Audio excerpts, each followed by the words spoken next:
about that. Oh, oops. Oops. Hold on. Sorry.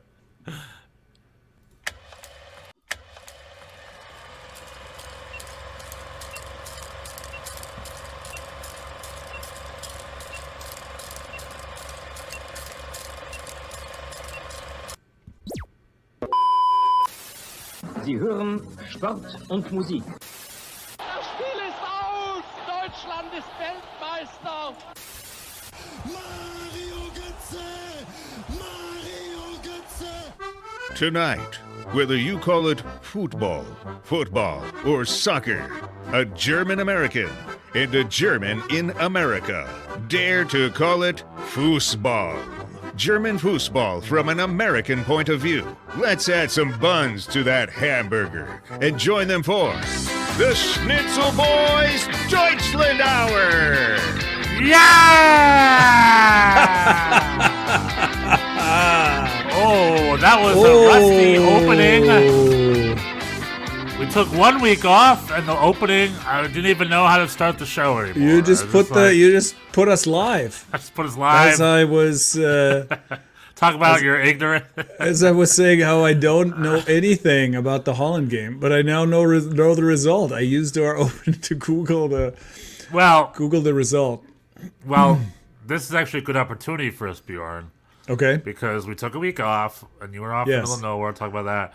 And now, I was a little shocked that you didn't Google the result. But now you can play the role of the fan from before the international break. Because that's the knowledge you have. Well, I watched the first game. The France game I saw in its entirety, so I'm not completely ignorant. But the Holland game was, I went into the mountains. I went on a backcountry ski tour from hut to hut in the Wapta Traverse in Alberta. So Alberta, Canada. So what that means is there's no reception of any kind. I had like a little satellite device where I could send texts to my wife and whatnot, but and you refused to ask your wife about I was pretty off the grid. I have used that device before on other trips to find out soccer results, but in this case, I felt like this friendly wasn't quite up there. Also, I left feeling pretty good after the France game. I thought things were going in the right direction. Yeah, if Holland won 6-0, would you feel the same way? No, I would not. That would definitely make an impact. Well, it was interesting though, right? If we want to get into it, because I had sort of raised the question of the midfield math, right? And the answer was that Kroos is starting. And Robert Andrich was the defensive cover for all of that offensive glory. Although Toni Kroos was playing pretty deep for a lot of it, which he does. But and Gundogan was pretty quiet for a lot of that game, even though he was in a more advanced kind of position. But Toni Kroos, obviously, we have to say the return couldn't have gone any better. You got an assist. Right? He got an assist a couple seconds in. Seemingly the missing piece. Yeah, so we are going to talk about the title of this episode is the German Resurrection, right? Deutschland Resurrected. Now, why did I choose that title? Well, there's a holiday at play here called Easter. And the team has risen from the dead. The team has risen from the dead, much like Jesus Christ himself. So, for a while, Germany's been poor. The last string of friendlies was a loss against Austria, loss against Turkey, and Kai Havertz was a left wing back. And it's like, none of those were the answers. Which definitely, I was in favor of that. I understood that idea, but yeah, anyway. but it's a little too wild. So then we have one last window before the Euros, before our big Euros, before Germany hosts it. The pressure's on Germany to do well. And Julian Nagelsmann was very sensible. He's like, I'm going to keep it simple. Our best performing teams are Stuttgart and Bayer Leverkusen. And their engine is a lot of these young Germans. Let's bring them involved. He called 6 new faces. Mittelstädt played the left wing-back role this time, because that's what he plays in Stuttgart. Andrich from, is it Bayer Leverkusen or Leipzig? Stuttgart? No, am I right? Anyway, Robert Andrich, whose German debut was at 29, who's a holding midfielder for his successful club, and this is pathetic, but we need to know what club he plays for. Leverkusen, yes. Leverkusen, right? It's Leverkusen. So, play a big key of this. So he played the part with Toni Kroos from Real Madrid, and like you said in our last episode, Joshua Kimmich was announced as right back, which he's played many times before. He is right back. He doesn't want to be our 6 anymore, so he'll be the right back. Well, it's the same in Bayern. In Bayern too, he plays right back for them. Plays right back because he doesn't want to play 6 anymore. So our lineup was Mark. I don't know if it's what he. I'm not sure. I'm not sure it's what he wants, but that's what's happening. Tough. And it's he good. has a job it's good. to do. Tough. He has a job to do.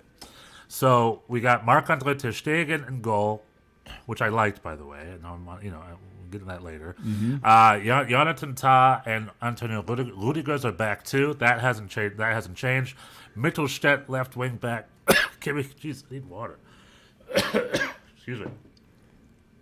I ate a whole pack of peanuts before this broadcast started. Ooh. Which is a total mistake.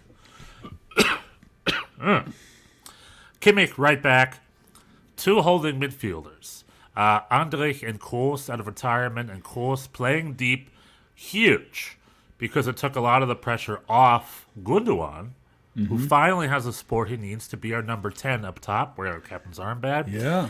And then playing with a young 3 of Kai Havertz, Jamal Musiala, and Florian Wirtz. So this was the except for goalie, it looks like the 2 starting 11s were the same, yeah?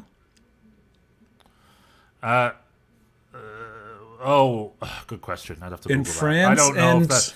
I'm the just looking winning at the goal scorer against Holland was Fulkrug. but he came off the bench for that. Yeah. I think. You're probably right. So that's a pretty big indication then that this is the preferred 11. And I'm down with it. I guess I would start. I guess I have. I mean, one question mark is Leroy Sané, who is injured and who may take one of those winger spots. Manuel Neuer is the other question mark. Manuel Neuer, the goalie, obviously is the question because that was actually rotated. For a long time, I've been a proponent of Marc-Andre ter Stegen being given the number 1 spot. He's earned it. It's time. Manuel Neuer is 39. He gets injured a lot. I don't know. I need a drink in a second. Okay. Manuel Neuer isn't the same Manuel Neuer he was during the 2014 World Cup. Vamp, I'm going to go get water. Okay, yeah. I mean, I think you can make that case. We have obviously a history, the German team has a history of having a lot of really good goalies, and we've had many people have entire successful careers and not get a lot of games for the national team. And Marc-Andre ter Stegen is one of those people. He has not played much. But maybe he'll get his chance. I mean, Neuer's been good, I think. I feel like. So I don't think he's I guess the only I thought Mittelstädt was good in what I saw against France. Looked a little bit a little green, but I think he covered a lot of ground. So I like this lineup. I guess I would perhaps start Füllkrug at the 9 over Havertz, probably. Who didn't have a great. I don't think he looked particularly. Kicker for the Holland game. Kicker is giving him a 4,5, which is pretty bad. That's a bad grade. He has the worst grade of all the starters in this game. So and I don't know, against France, he was also didn't have. I think I would start Füllkrug, but other than that, I think this is a good lineup, and I think we have arrived somewhere where we can feel a little bit optimistic, maybe. Yeah, and you know what the biggest so these lineup changes were pretty basic and straightforward for the most part, and I like it. But the biggest change was the France game opened with the fastest goal in German soccer national team history. Yeah. And what that's indicative of is we saw them, and against Holland too. I watched the Netherlands game. Against Holland too, they dominated the first half. The beginning of the second half was dominated by Holland, but then we dominated the second half. So we it was a never say die spirit, and it's the pep in their step. That's the big difference. Because Germany, for the last 5 years, has been playing with this malaise, right? It's like they run around with the ball, they hold the ball, but they don't really know what to do with the ball. I've seen enough of that to last me a lifetime. These two games, the Yogi Löw, Hansi Flick, an inheritance. Never saw a lateral pass he didn't like. Right, and Hansi Flick kept that going. And then we saw that against Turkey and Austria the last round. It's like, what is going on with this German? It's a confidence issue. Yeah. And we saw Pep. They came out running. They playing. are less than the sum of their parts. Yeah. And this past round, we saw them playing with some heart. They play with pep in their step. Something happened. Julian Nagelsmann said the right speech. Maybe Toni Kroos was the right missing addition. But when you're saying Deutschland resurrected, we have to caveat all of that. I mean, these are friendlies. I definitely felt in the France game, when I watched the France game, I definitely felt this vibe of the French players going why are you guys so amped up about this stupid game? There was definitely a different level of intensity on the German side for sure. But it's a friendly, so France has another gear for sure. And we'll have to see. We'll have to see we'll see if he would have another gear or not. The French had a little bit of an inquest. The media was not friendly to the French. The French had to explain themselves. I mean, they have a kind of a little bit like Germany did too for a while. They have no number 9. If Giroud is not starting, I mean, Giroud is really pretty Griezmann? Antoine Griezmann, long in the tooth. I mean, Griezmann didn't play. I think he's hurt, but Griezmann was playing much deeper for them. At least in the World Cup, he was not a 9.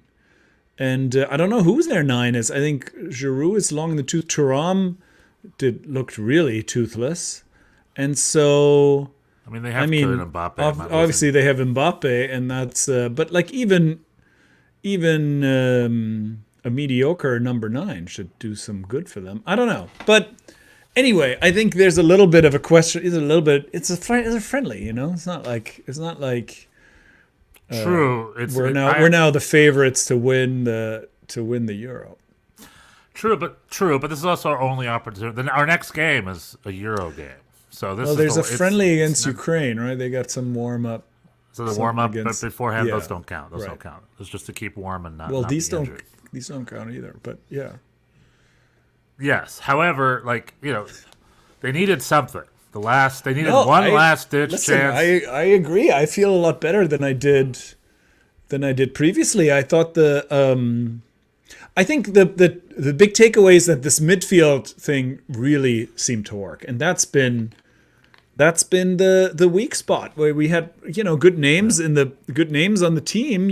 On paper, Kimmich, Goretzka, Gundogan midfield a couple of years ago seemed like pretty good, but it hasn't worked, and that's been the problem. And so now this seemed to really work well. And again, we'll have to see how Toni Kroos holds up in a full speed, kind of situation. But I think Andrich did well in covering Gundogan in the advanced spot is perfect. And then the front line, we'll have to see if Sané fits in. It's all pretty narrow, It's all a pretty narrow situation. There isn't really. Everybody wants to come inside. I mean, we had 4 10s on the field, and none of them was playing the 10. So we have a lot of wingers, and only so there's one a lot number of 9. there's a lot of it's gonna be clogged. Everything is gonna come clogging through the middle, and we'll have to see how that goes. But mighty Scotland can now finally start to worry about who they're playing. Might be Scotland. Somebody, my Scottish friend Keir, sent me a clip of these two Hibs, a Hibs player against Rangers trying to get a quick restart after a foul call, and he hit the ball not of one but of two of his own players. The ball went off the head of his. I mean, it's like the funny. Have you seen this? No. It's a pretty funny. It's one of the funniest clips that I've seen recently. Anyway, we're feeling good about the national team. Thumbs up. The Andre Kroos seems to be the big solution to our problems, and it like you said, it's friendlies, but it's cause for optimism. Yeah. I like it. It could be. Bjorn, should Marc-Andre Ter Stegen be the number one this summer? I don't feel strongly. I'm good with either of them. I think they're probably. I don't have a strong opinion. I'm okay with Neuer. I mean, I'm sort of. The last time I watched Neuer play a full game, I mean, he's been good. I'm not saying now he wasn't. He was at not the last World Cup, the previous World Cup. He was not good. There was a time when I thought maybe his time was over, but I think now he's fine. I mean, but Ter Stegen would be good too. I don't have a strong preference. What if they're both injured and Bernd Leno has to be the goalkeeper? No, I'm not down with that. All right, cool. So we have a couple other things to talk about before we get in the Bundesliga. Seba S in chat. Seba's S is all high on Mainz and wants to rag on Bochum. Yeah, we'll talk about that in a second. But there are a couple of German national team stories. I don't know if you caught this, but the biggest story was the numbers. Well, that's today. That's a big story. The biggest story is the Germany getting rid of Adidas, saying goodbye to Adidas. Oh yeah, that's big. Yeah. That's big. Those are the two things I want to talk about because they're kind of related because they're both kit stories. There's not that much. First, let's talk about the numbers first. Today, I saw in the news that Germany is going to redesign its 4. It's number 4 because the number 4 in their latest because it looked kits, it looked very janky. Yeah. Well, it looked like SS. The 4 looked like an SS. Oh, is that the problem? Yeah. It's Nazi font. It's Nazi font, and we live. And Germany it has laws against anything Nazi related. It's illegal. Kiss the flag up. Kiss the band. They had a problem with that. They had to change the S's in their number for the same reason. Oh, that's fine. I mean, this isn't that type of podcast, but I have so much to say about that. And right now, Adidas apologized. They didn't realize it looked like the SS. What's the SS? Schruff? I forgot what the SS was called, but the SS, the 4 and the 44 look like an SS, exactly the same font. They apologized. They're going to change the 4 or something for the summertime. There you go. Good for them. Okay. Good on them. I'm sure it was just a mistake. They didn't really. I guess the quality control failed them. I didn't even make that connection. I just thought it was weird looking. I didn't think. I don't even. Why? I mean, with the like it was a Nazi font. They're getting rid of it because it looks just like Nazi's font. Nazi had like a but I don't really even. Well, they have that was the Nazi thing. The S's were very. And if you see the original Kiss logo, it is actually exactly like that. In this case, definitely. It's not as apparent to me that it's here. Let me share here. For instance, let me share this. Let's do a little good for the podcast dealy here. We're gonna now show people SS logos. Yeah, no, I'm not showing SS logos. I'm just saying this is the. So this is the current font. And then, I think it doesn't look good. I think it's bad design, but I don't necessarily see the. I guess I can if you squint a little, you can see the. Anyway, they're changing it. I'm curious what they're changing it to, but they're changing it to make it look less Nazi. That's go. A. Other than that, though, by the way, the kits look good. By the way, I like kits look very good. I may buy that like pink, the purple one. Purple one, yeah, that one's nice too. Yeah, for sure. I do need a shirt. I do need a shirt for this Euro.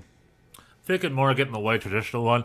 But anyway, Adidas, who founded by Adolf Dassler, his cleat invention was a big reason we won the 1954 World Cup final in the rain.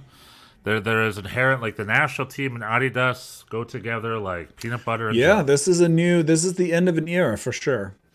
Adidas, they have the 3 stripes, and I think Holland famously demanded 2 stripes, right? Isn't that the story? Because they needed 2 stripes on the thing. Don't remember. Anyway, either or, Adidas in Germany. We used to make jokes as kids about Adidas underwear, which has 3 brown stripes. What are those called again? In America, you call them something. Let's get in the chat. What do you call the? Kind of like tire marks. Tire marks. But it's this. I think it's something a little different. Skid marks. Skid marks. 3 skid marks. Yeah, here Black, you call red, it skid and marks. yellow. In German, you would call it Adidas underwear. Adidas underwear. If you have black, red, and yellow skid marks on your underwear, 3 call a brown doctor. stripes. Call a doctor. Well, anyway, we're excited to see what Nike can do. I don't know. So the DFB is broke, right? This has been an ongoing story, how broke the DFB is. And Nike offered twice, right? You said. Nike offered $100 million a year. Adidas offered $50 million a year. And Adidas wouldn't budge. So the German national DFB is like, we're broke. So we're broke. 50 million. With Nike. 50 million schmickies talks. A year. Yeah, so... And then, the German finance minister came out being like, this is absurd. Because Germans are very brand loyal. However, Bjorn, you probably side me with this. The Adidas is abusing their brand loyalty to get a discount on their deal. Like, how much does loyalty cost? If it's 50 million versus 100, then that's crazy. If Adidas wants to be our kit supplier, then they should match Nike's offer. It's as simple as that. Or at least get close to it, right? Yeah, or something. But Nike wants to starting in 2027. Starting in 2027. Now, Adidas makes better kits than Nike does, in my opinion. But we're very curious what Nike's going to do in 2027. Let's see what those boys in Portland who made Air Jordan. Let's see what they got for Germany. At least it's not the skin-tight Puma kits that, like, Adidas, that Arsenal was wearing. A couple of those were awkward. A lot of nipples. Too many nipples. Yeah, as long as there's Nike, no nipples. Okay, those are the rules. I mean, a little nipple here and there is just is part of the is unavoidable, but like not like superhero outfits necessarily. That's what Joel Schumacher did to the outfits in Batman Forever. And The Batman other Robin. really big news, I guess this is now Bundesliga, no longer a national team. The other big news is that Xabi Alonso is going to stay in Leverkusen. Yes, I'm glad you brought that up. There's been a lot of speculation. I could have sworn he was about to go to a big club. But no, he made the sensible decision. He's going to spend another season in Leverkusen. And I think that's good news all around, right? I couldn't agree more. I think he was, obviously people were going to, he's the hottest commodity in Euro coaching currently, I would say. And he was going to get his head turned not just by Bayern, but Liverpool potentially as well. I don't know if they... And Real Madrid. If they reached out, Real Madrid, and he has connections to all of these teams. So, anyway, great decision. I think that's fantastic. Speaks to his character. Speaks to his deliberateness about. I mean, I'm always the proponent of consider staying put. The grass is not always greener. And so good for him. I'm in favor. It's a smart decision because at Leverkusen he can only go up. Next year they got the Champions League. We'll see how they do there. And Seba asks, we'll go through all your comments, but you did mention that Bayer Leverkusen is going to win the league. Absolutely, they're 13 points up. I mean, it's going to take a Bayern had a bad week. Not just the Xabi turned them down, then they lost to Dortmund. Home.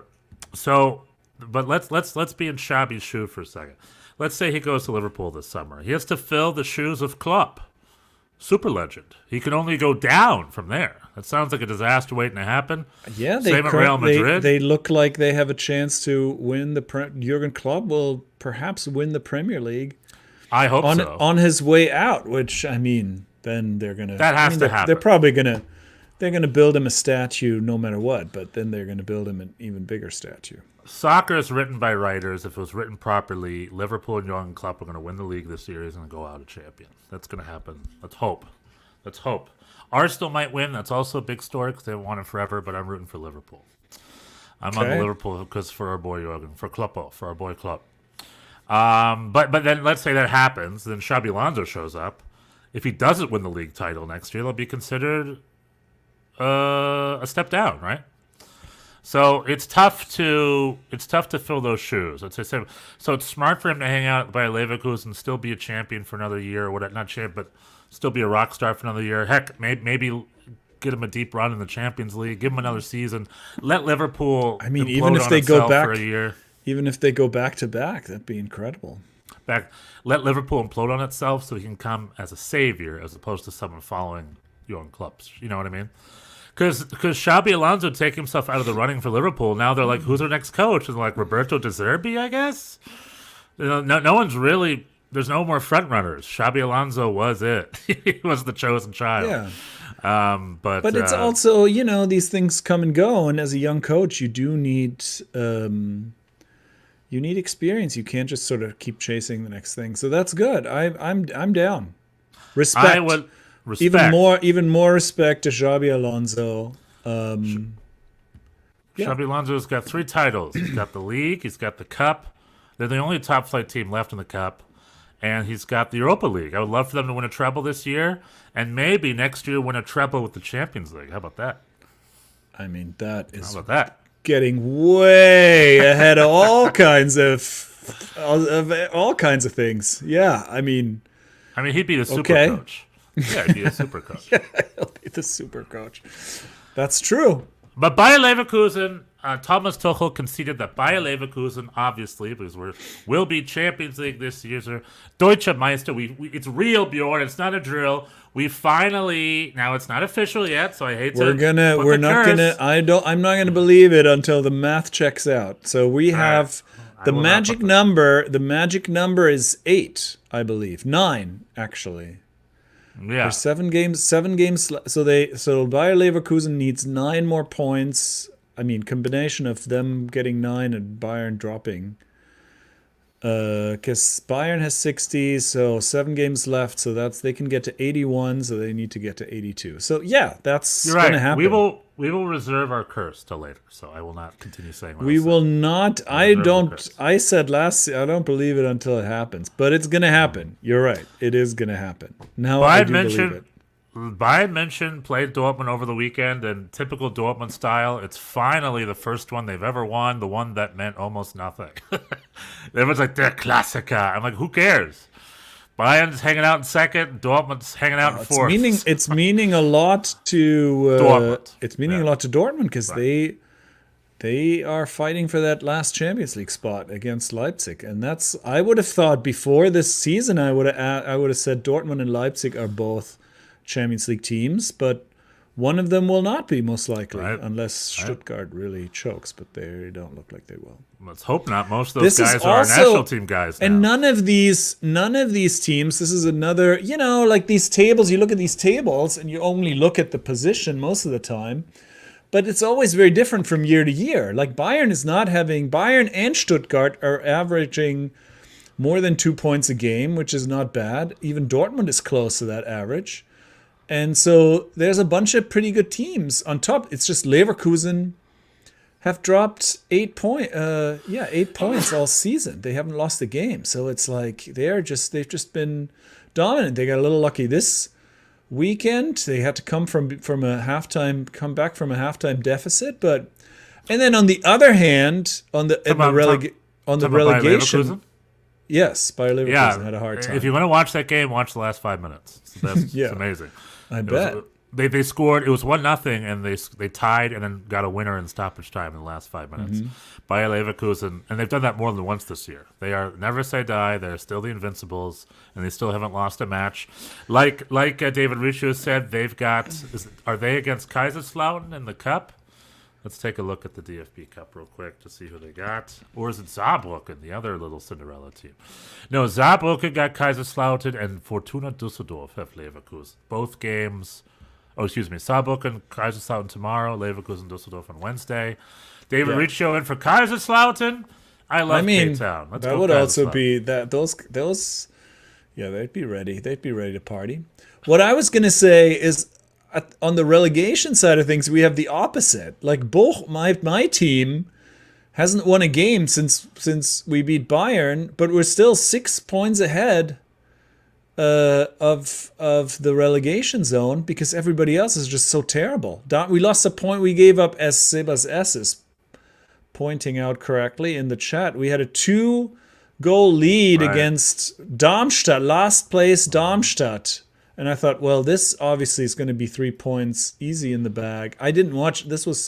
I was shuttling. I watched the game. I watched parts of the game. And because this is at home against Darmstadt, you need 3 points. This is the one game you get 3 points from, right? And you're up 2-0. I'm like, well, there you go. And then I skip a little towards the end, and it's 2-1. And I was like, uh-oh. And then it was 2-2. And I'm like, well, you're going to get a winner? No winner. Ended 2-2 at home. That's disappointing, right? And again, it's 2 points dropped in stoppage time. We would already, I haven't redone the math, but we were, at some point, if there was no stoppage time didn't exist. If stoppage time didn't exist, we would be in Europe. And I think that's probably no longer quite true, but actually, I think, we'd have like 36, 37 points. So, well, Seba has a bone to pick with me against the Lions. Here we go. What do you mean when you said 4 weeks ago after 8-1 against Bayern, you said Mainz will get relegated? Maybe times will change. Barrero missed a tap in last 9. They played defensively, but apparently they had a really good game against Leipzig over the weekend. And Leipzig is secretly having a pretty blessed season, right? Under Marco Rose. And they do look like world beaters sometimes. If you catch that Leipzig, Real Madrid, if you catch that Leipzig team on a good day, they look like the best team in Europe. But then, they have not. The results have not been there. Again, but mine's also got a point, not right? terrible. 50 points in 27 games. Again, it's not terrible. But Mainz isn't. Yeah, they got a point, a scoreless a draw on Saturday. But Mainz isn't looking at Bochum, say, but Mainz is looking at Köln. You guys are fighting over the relegation playoff spot right now, and I believe you guys are 1 point off each other. Yeah, Köln did. Mainz has 20, Köln has 19. Köln got a point in Augsburg. Oh, and that's Stuttgart dropped points against Heidenheim. So there was a lot of weird ties this weekend.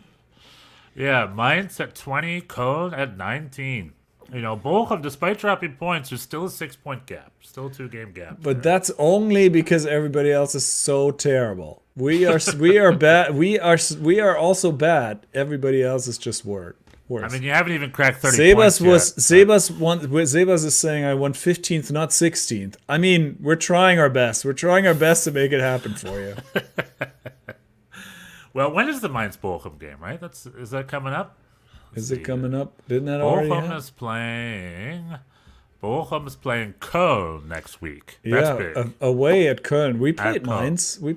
We lost to Mainz. Oh, you already did the Mainz game. That already happened. Yeah, that but was Mainz already. I already took my licks from Sebas. We lost to Gladbach, Leipzig, Freiburg, Mainz since beating Bayern. April 28th, Mainz Köln. That's a big one. Mainz Köln. April 28th. It's 2 weeks off the last week or whatever. It's there's only 3 rounds after that, and that's a big game for you guys. That's a 6-pointer for both Mainz and Köln. We need this. We need to win this road game in Köln. Are you going to? No. Hans Wolf, are they going to? On the flip side, it's like we need to. The flip side is against who is Köln supposed to win a home game if not against us? Exactly. Bochum is the fastest horse in the glue factory. Well put. Well put. Well put. If it wasn't for stoppage time, we could run the Kentucky Derby. But King losers. King losers. Well, there you go. Bochum. It's the 3 teams are like falling down the stairs, and the one team that stays on the steps it's the one eye. The among the blind, the one-eyed is king. That's right. That's right. But that is the most exciting part of the table because up top it's relatively settled. Settled, except for that final Champions League spot. Yeah. Yeah, I mean, Dortmund and Leipzig are 3 points apart, but then after that, Frankfurt's 9 points.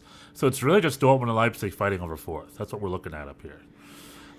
Stuttgart are going to get Champions League, hopefully, if they keep it up. Good for them.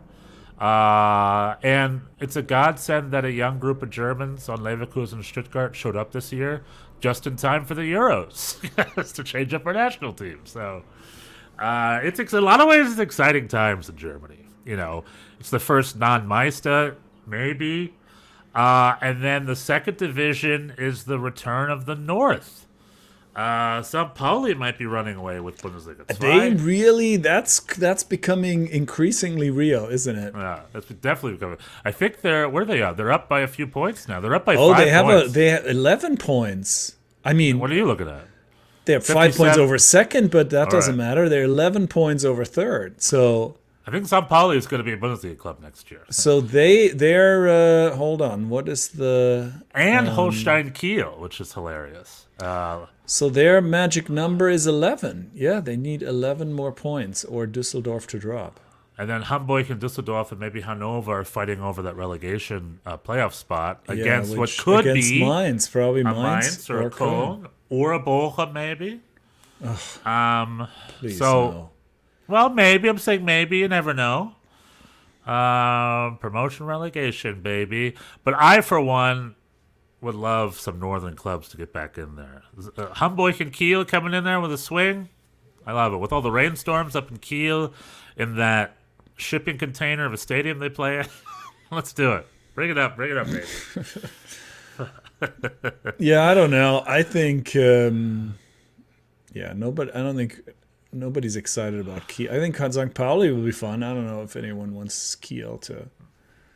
I want Kiel, Kiel, dude. Kiel knocked out Bayern München, remember, of the Pokal last year, the way Saarbrücken this year. Speaking of Pokal, let's do some predictions. It's also a really exciting Pokal because the little clubs are also really doing it. Little clubs are in, yeah.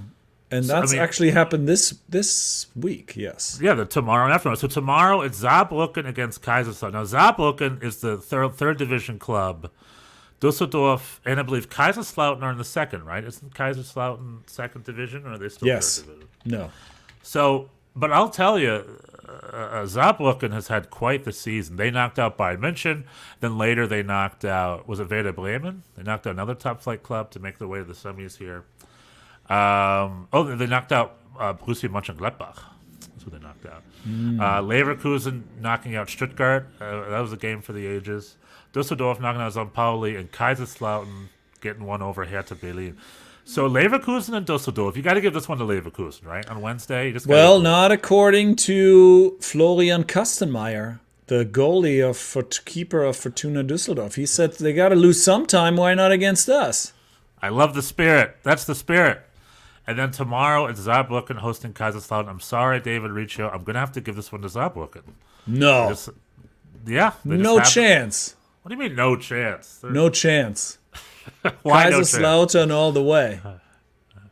Now, respect to Kaiserslautern. K-Town has more American expats in there. These are sort of all. It's fun because they're all kind of local to each other. The Düsseldorf, Leverkusen, and I think Düsseldorf is definitely closer to Leverkusen than Saarbrücken is to Kaiserslautern, but not by much. Yeah, because they're down there not too far from the French border, right? It's a 47-minute drive between Kaiserslautern and Saarbrücken. Oh, so they may actually be closer. Leverkusen, Düsseldorf is probably about the same. So it should be a good crowd. I'm excited. So there's some 25, only 25 minutes. Yeah, that's very close. So yeah, this is some derby. This is some derby action. Derby. David Riccio with some news, something for us to Google. I think it has with Düsseldorf giving away free tickets to their giant stadium. Düsseldorf have been having a great season. They play in a huge stadium. And when I was in Germany in October, it was all Düsseldorf. They were all over the TV. They were winning big games. They were crushing it. And as we saw, they are fighting for a promotion spot. They themselves are having a good year. So you're right. They are not to be unterschätzt. Mm-hmm. It's where my brother lives. My brother lives in Düsseldorf. My other brother, not the one that you stayed with. It's a pretty, isn't it? It's like the fashion capital of the world. Excuse me, not the world, of Germany, right? It's a very pretty little town up there. Yeah, it's nice. Yeah, there's a lot of beer. There's the Altstadt, the old town, where there's a lot of drinking going on. I think I remember visiting Düsseldorf as a kid. Oh, it's very nice. I mean, I grew up 20 minutes from there. My town is very close to that. Well, isn't that the thing in the Rhine? Isn't like Düsseldorf versus like a Bochum or a Dortmund? It's like Dortmund's like the steel mill town, and Düsseldorf is where they're more into buying the fancier cars and wearing the nicer jackets. Yeah, for sure. Düsseldorf is way fancier than. It's not part of the Ruhrgebiet. Düsseldorf is not. Oh, sorry, I got the wrong one. Will Hamburg get promoted to stay in Bundesliga 2? They fired their coach. They replaced him with Steffen Baumgart a couple weeks ago, specifically to thwart what they do. For 6 seasons in a row, Hamburg has been like in a promotion spot, and then towards the end of the season, they just lose the spot and they filter their way down, and they keep missing promotion. And HSV is a huge club. They're a Traditionsverein. They should be a top-flight club. But they just can't get their act together. I'm going to say no. They will not get promoted. Yeah, it's not looking good. Well, I mean, I think the second place it's going to be hard to reach because Kiel has a bunch of points ahead of them, and the relegation playoff usually just does not work out for the second division team. Correct. So for Hamburg to even get in that spot just means they're going to maybe have to duke it out with Mainz. And despite Mainz struggling this season, they're still a much higher quality squad. I mean, but maybe not though. Those teams are pretty, like I said earlier, and just from a points perspective, those teams are the worst. That relegation playoff team in the first from the Bundesliga is going to be the worst one points wise probably in a few years. So maybe, but I would, if I had to put money on it, I'm not betting money on Hamburg going up. Yeah, it shames me to say that is the case. However, a Hamburg team will go up. St. Pauli. That team is FC St. Pauli, little St. Pauli boys. Good for them. Okay, did we do Germany? Did we do the German I think we did. Thing? Yeah. All right. I think it's time for us to bid you farewell, say goodnight, unless you want to talk to us about USA being kings of CONCACAF, MLS, Emil Forsberg. Did he leave his family behind and not tell them? Forsberg, wow. Did you see that story? Gossip. We have some gossip. Yeah, I saw that story. That's some gossip. And we got a point against the mighty Inter Miami. Look at that. Without Messi, right? Suarez got a goal, but no Messi. The refs are back. So much Suarez. That was a foul. That was a foul, by the way. The refs are back, and the one that we got was worse than the Scabs. Seba S believes Mainz can get 15th spot. Keep believing, brother. I believe in you. We'll see it. Barrero the hero. I wish I could argue with that. We'll see. All right. Confidently. Tschüss. Bis gleich oder bis nächste Woche. Tschüss. Tschüss. Macht's gut.